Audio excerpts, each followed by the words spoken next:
Welcome to Deep Thoughts, a podcast designed to take you on an introspective journey into the mindsets and strategies that fuel personal growth.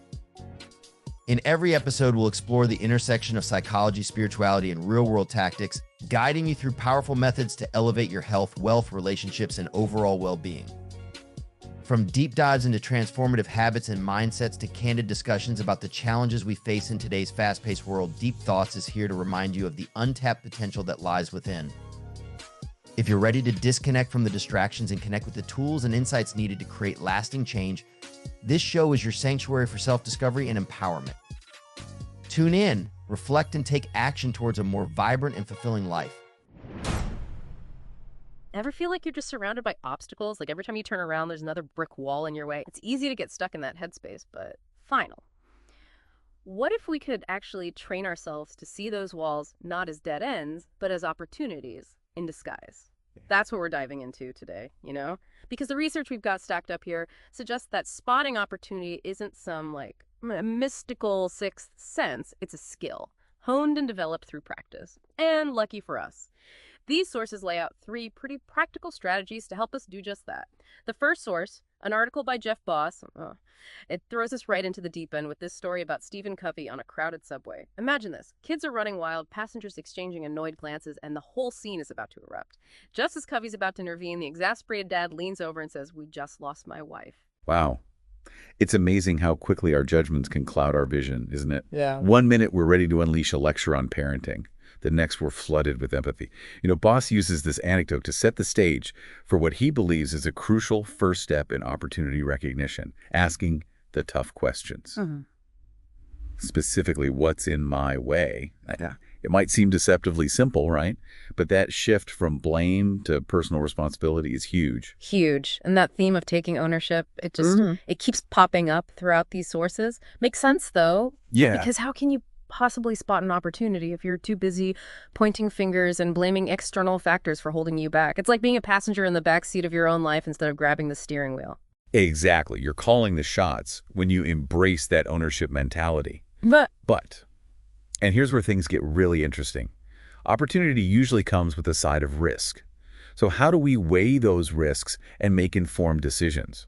Well, that's where our next segment comes in, assessing the risk involved. Now, I know the word risk can make some people want to, run for cover. But listen, This isn't about becoming a reckless daredevil. It's about understanding the lay of the land before you take that leap. Yeah, it's about being strategic, calculated even. One of the sources, again from Jeff Boss, uses this as a fantastic analogy. SEAL teams planning a mission. They don't sit there trying to prepare for every single thing that could possibly go wrong.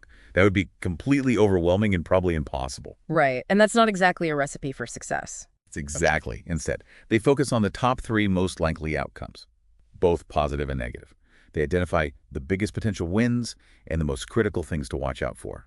It's about making informed choices based on the most probable scenarios. Okay, so how do we apply that SEAL team level thinking to our own lives? Because we're not exactly storming beaches here, most of the time anyway. Right. Well, the good news is you don't need night vision goggles or years of tactical training for this. The source actually lays out a simplified version of this risk assessment that anyone can use. You basically create a risk barometer by listing potential outcomes of the decision, ranking them in terms of likelihood and impact, and then focusing your energy on those top 3 on either side of the spectrum. So even if we don't go through the whole formal process, just thinking about risk this way, identifying those top potential wins and losses, that in itself can be a game changer. Absolutely. It takes away that feeling of, oh my gosh, anything could happen. Yeah. And it helps you channel your energy towards the things that matter most. Remember that idea of inevitable problems we talked about earlier? This is how you start to get ahead of them. Okay, so we're asking the tough questions, taking ownership, and getting a handle on potential risks.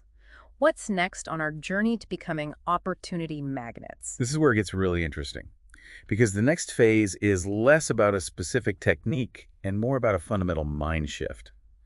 One of the sources uses this word, mindfulness, when talking about recognizing opportunities that others miss. Mindfulness, I feel like that word is everywhere these days. So how does it apply to spotting opportunity? It's about being present in the moment, really tuning into the details around you. Yeah. Instead of just rushing through your day on autopilot, you're actively observing, questioning, and looking for those subtle clues that might point to something bigger. And get this, one of the studies cited in the research found that professionals who practice mindfulness are 23% more likely to identify opportunities. That's huge. So practicing mindfulness can actually make us more likely to spot opportunities. That's fascinating. It really is. Yeah. And it ties into a really important contrast highlighted across a couple of the sources, the abundance mindset versus the scarcity mindset. Okay, I'm intrigued. Break that down for us. Okay, so someone with a scarcity mindset sees the world as a zero-sum game. Limited resources, cutthroat competition, every win for someone else feels like a loss for you. But an abundance mindset, it flips that script entirely. It sees possibility everywhere. It's not that challenges don't exist, but there's this fundamental belief that solutions and opportunities are out there, often in collaboration and shared growth. So instead of looking at a problem and thinking, oh no, there's not enough to go around, someone with an abundance mindset sees a chance to create something new, something that benefits everyone involved. Exactly. And you know what's interesting? This circles back to that whole mindfulness thing we were talking about. Remember how we talked about being present, noticing the small details? A lot of the sources emphasize that some of the biggest opportunities come from paying attention to those seemingly insignificant things that most people overlook. It's like that saying, the devil's in the details. But in this case, it's opportunity that's hiding in plain sight. Right. And this next source we dug into, an article by Paul Segredo, really drives that point home. He quotes Stephen Hawking, who said, remember to look up at the stars and not down at your feet. Try to make sense of what you see and wonder about what makes the universe exist. Be curious. Such a powerful quote. And it speaks to that childlike sense of wonder that we often lose as we get older. We get so caught up in the day-to-day grind that we forget to be curious, to look for those sparks of inspiration in unexpected places. And Segredo emphasizes that it's not enough to just be curious. We have to pair that curiosity with proactive learning. So what does that look like in practice? How do we become more proactive learners? Well, instead of just waiting for information to come to you, you actively seek it out. You read books, listen to podcasts, cough, attend webinars. You diversify your sources, challenge your assumptions, and most importantly, you take action on what you learn. It's about creating your own luck, right? You're not just sitting around hoping an opportunity will magically appear. You're actively building the knowledge, skills, and network to make those opportunities happen. Exactly. And, it's amazing how all these sources, even though they come from different perspectives and backgrounds, they all seem to converge on this idea that opportunity isn't about some random stroke of luck. It's about developing a certain kind of vision, a way of looking at the world and seeing possibilities where others see only obstacles. It's like those hidden image pictures, where you have to relax your gaze and look beyond the surface to see the hidden image pop. It's about shifting your perspective, opening your mind to new ways of thinking, and being willing to embrace a little bit of uncertainty. You got it. And that willingness to embrace uncertainty, to venture outside our comfort zones, that's often where the greatest opportunities lie. So to wrap this all up, it seems like the world is teeming with opportunities, but it's up to us to train our minds to see them. It's about asking those tough questions, owning our choices, and understanding the risks involved. It's about cultivating a mindset of abundance, curiosity, and proactive learning. It's about being present, mindful, and open to the endless possibilities that surround us every single day.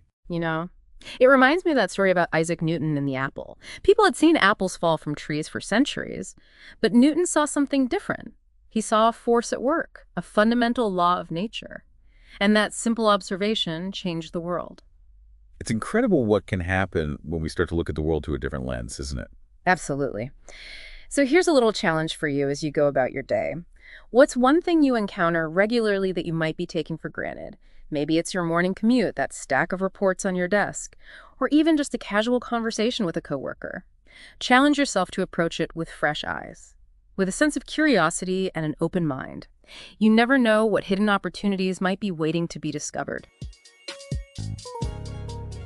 Thank you for tuning in to this episode of the Deep Thoughts Podcast. I hope you found insights and inspiration to take with you on your journey of self-growth.